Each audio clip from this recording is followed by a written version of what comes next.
Jeg har lavet en skabelon i programmet Canva, som passer til de her akrylbrikker. Her i Canva har jeg skrevet de forskellige navne på gæsterne og sørget for, at felterne passer til størrelsen på akrylbrikkerne.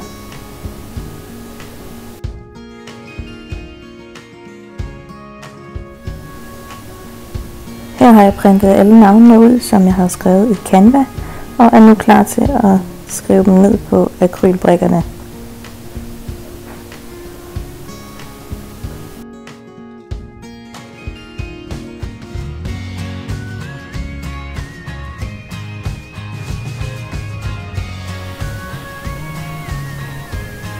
Som I kan se, passer brikkerne lige præcis på skabelonen, hvor jeg har skrevet navnene på. Og jeg bruger en postkartus, som kan tegne på mange forskellige materialer.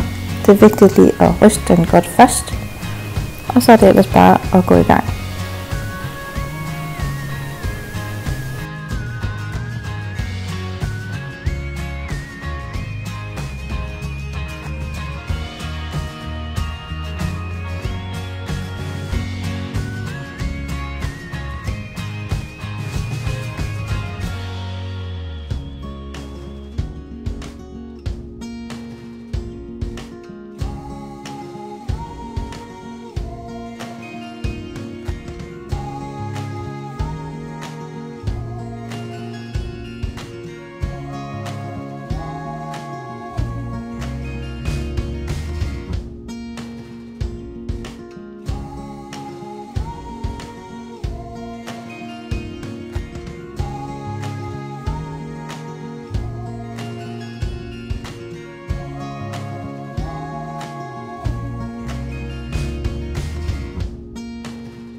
Nu er alle navnene skrevet på brikkerne, og nu er jeg klar til at give det noget baggrundsfarve.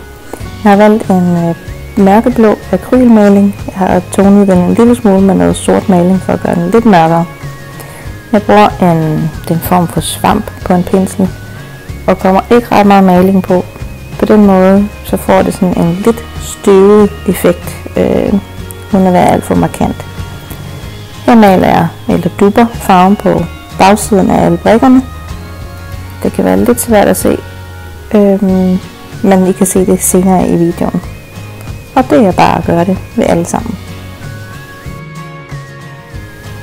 Nu har de alle sammen fået den mørkeblå farve, og så skal de egentlig bare ligge og tørre, indtil malingen er helt hårdfør.